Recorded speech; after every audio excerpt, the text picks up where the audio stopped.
My name is Garry Dart. I use the pronouns he, she, and they. I am gender fluid, queer, and originally from Newfoundland and Labrador. I have done local, provincial, and national work, especially in mental health and HIV. I ran a national HIV anti-stigma campaign all of last year, which was a lot of fun.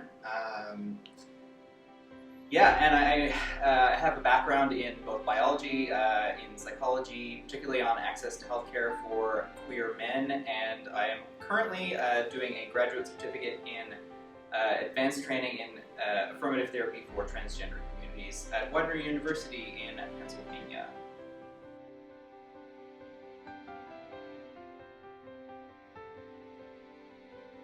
It means a lot to me, actually. I think being a gender fluid person and a queer person that doesn't necessarily fit in a lot of the binary boxes that we like to tick, my existence and my expression is a form of kind of pushing people's ideas and ideas about what gender and expression really are. And I love walking down the road and, being very colorful and vibrant and having people look at me with very inquisitive looks. I think it's really important to challenge the notions of, cis heteronormativity and how people should express themselves. So that's, I really love that, and I think it's a really big part of myself. And it's really important too for the work that I want to do as a mental health professional when I finish my master's, in kind of queer mental health, and particularly with trans and non-binary folk. I think, as some of the most marginalized people in the queer community, it's really important to also be a part of that community.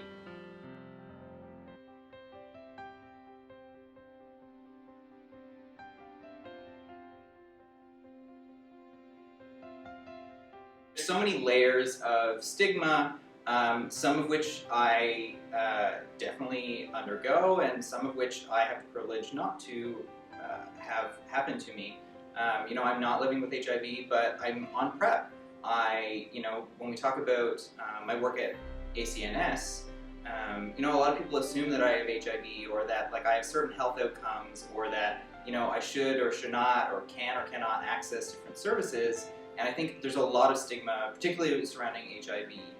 I was very lucky enough to do national work a lot last year, and now doing a lot of provincial work, particularly surrounding HIV and stigma. And so many people really don't know much about it, even in the queer community.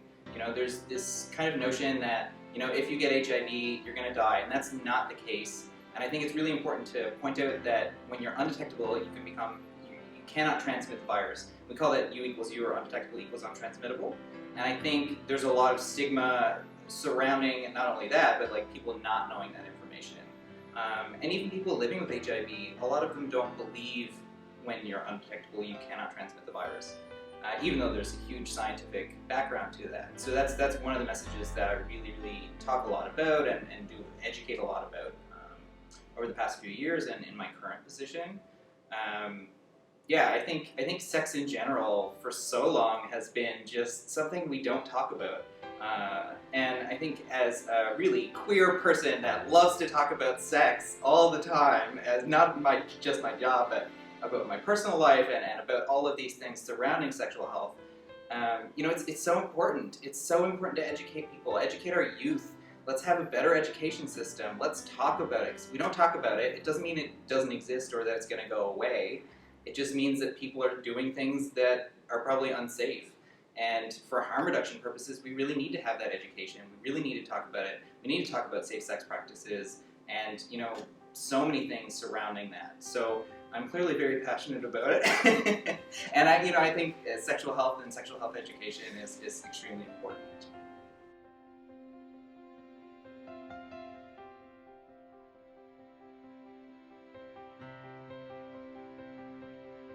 I think that there's a lot of really good resources that exist, and then also some things that we need to kind of adapt and bring in.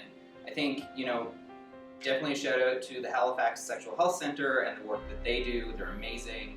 ACNS has tons of resources and has been working for many years to kind of educate the community and bring a lot of those resources, particularly free resources, to folks.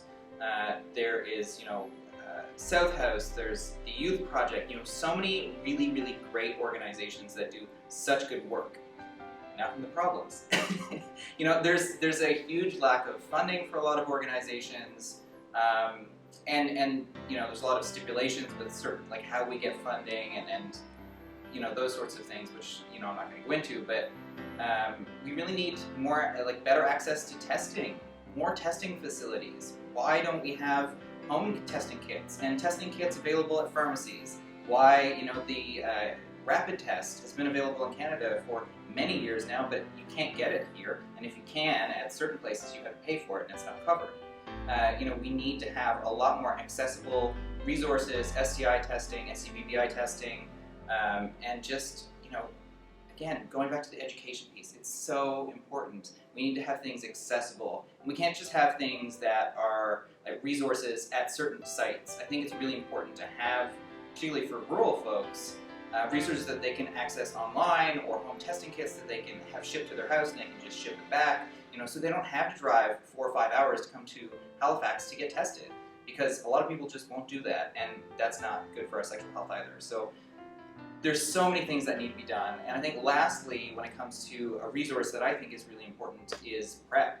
We need to get PrEP covered by the province for populations that need it, particularly queer folks and queer MSM. We have the highest rates of HIV and HIV transmission. And going on PrEP, it's so tolerable, it's really great, it's proven that it's effective. We really need to promote that as well and share that knowledge and get those networks talking about it, and make sure that it's accessible. That was a hard one to say.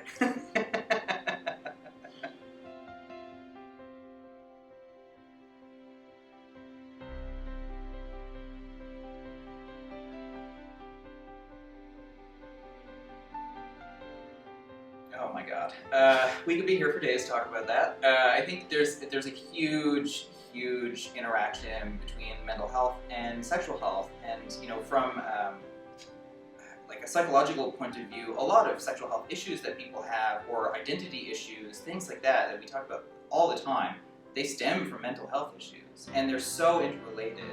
Often we talk about negative feedback loops, particularly when we talk about STI rates, and when we talk about ED and so many other sex issues or sexual health issues, and stress and anxiety, and depression, all these things that we know that are very, very rampant within the 2S LGBTQ community. That affects your sexual health and your sexual performance and relationships and all of these things. And we really need, again, more resources to better combat the mental health side of things to improve sexual health. And I think both of them very much go together. And in a lot of work that I do, I'm going to stray off the beaten path because I always do.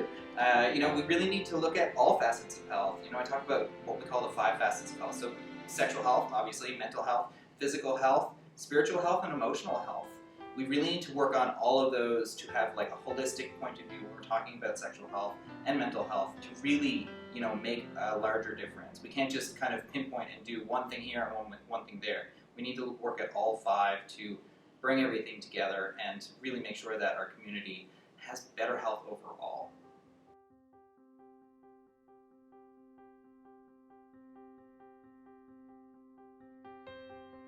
I love this question because often we talk about the negative things, and obviously I have lots of opinions and I'm passionate when it comes to all those things, but for me, positive mental health is, I'm going to give you an example. So what I started to do when I meditate, because I have ADHD, I think a lot when I meditate. Instead of just letting my mind go and think about so many different things, and often it would go to a lot of things that were stressing me out, I would think about all of the positive things in my life and really focus on those and change my perspective for that day, and I feel so much better.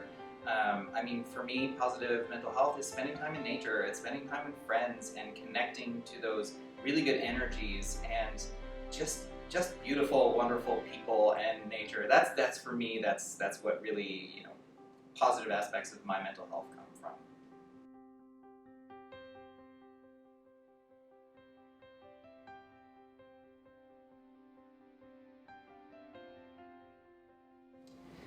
have a lot of advice.